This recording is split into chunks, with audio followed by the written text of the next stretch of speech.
today I want to talk to you about lining up your parts, your gears when you take them off. I had heard about people mentioning that whenever you take your clutch basket off and your crank gear, you should mark them. So you put them back on in the exact same spot. So as you can see here, I've done that here. And so these are already off, but I have a little mark on it. And so now, what we're going to do is, so first of all, the reason they say this is because it'll generate the same wear pattern, and if you don't do this, then your gears will wear down quicker. So I just wanted to show you that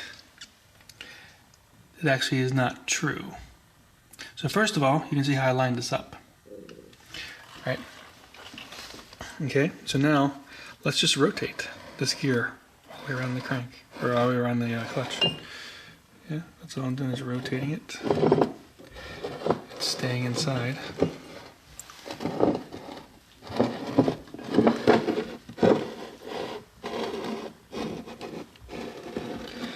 Alright, and we're almost back to the beginning, except look at that.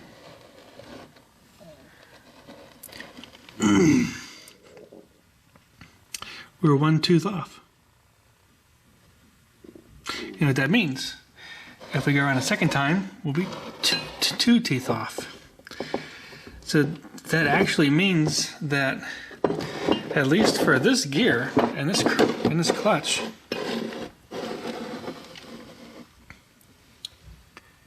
every single tooth will eventually touch every single other tooth. Now, why is that? Well, it all has to do with the number of teeth on here and the ratio. So if you had a perfect ratio where you had the same number of teeth on here and the same number of teeth on here, then I'm sure, yeah, if you mark them, then they'll always touch the same teeth because they have the same number of teeth. But when you have different numbers of teeth, then the ratio will determine which teeth it ends up touching, and most of the time you're going to end up with something that's going to eventually touch every single other tooth, unless there's again some kind of perfect ratio. But usually the ratios are like 1.86 or something like that. So that's what usually your primary drive ratios end up being. So when we can look at the math on this, I can count these teeth, and we can look it up. But before we even get to that part, have anybody ever had their crank gear and their clutch basket gear actually wear out from just regular riding?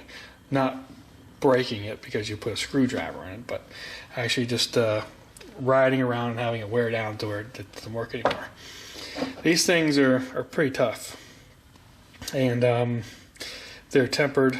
You know, they're hardened steel so that they don't wear down that easily. So if just changing a couple of teeth wears this thing down, I think you got problems with your the bike company you're using.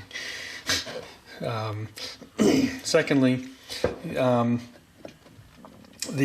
only time I can even see this even trying to wear, because they should be evenly spaced and cut perfect. I mean, they're precision cut to be together. They're not like randomly cut and each one's a different size. They're precision cuts. They go together, and so that they can run at high speeds. I mean, they're not going to be sitting there all jagged up and everything like that. And most time you take them off, you can look at them, but you really don't see much wear in these things, you know, at all. Not only that, but if you are getting some wear in there, most likely the bearing is bad on here and the thing's moving around at random. So I don't really buy it, even if it was true that they were going to go into the same teeth every time. So, and of course, as you can see here, this clutch basket will touch every other tooth, so it's a pointless exercise. I should also mention that for this bike here, I've actually bought a new clutch. So I didn't buy a new crank gear, so if that actually was true, it'd also be screwed. It would wear down the gear, but it's not going to happen. So we can do this really simply. So the crank gear has 33 teeth. This gear here has 65 teeth. So 33, we go into 65, almost 2 times.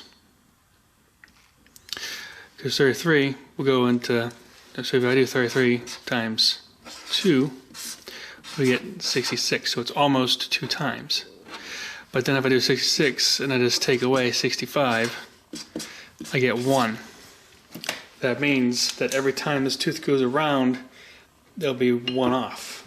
And so every time, that's how you can determine. That's how many times the smaller gear goes in this big gear. That's how many teeth there'll be offset every time you go around it. Just by that simple math there. So if you did have it, like I was saying before, even number, 33 and 33, it would always go around the same number of teeth.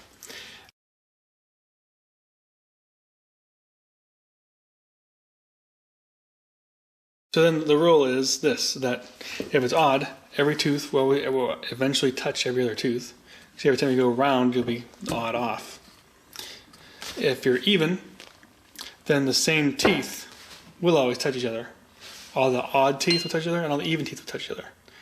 Because every time you go around, now if it's 0 though, the same teeth would always touch the same teeth. The whole thing is nonsense to begin with. Because again, I'm replacing this crank gear here. It's clutch gear here, so, and not replacing the crank gear. So if that was true, then this gear would wear down the new clutch gear.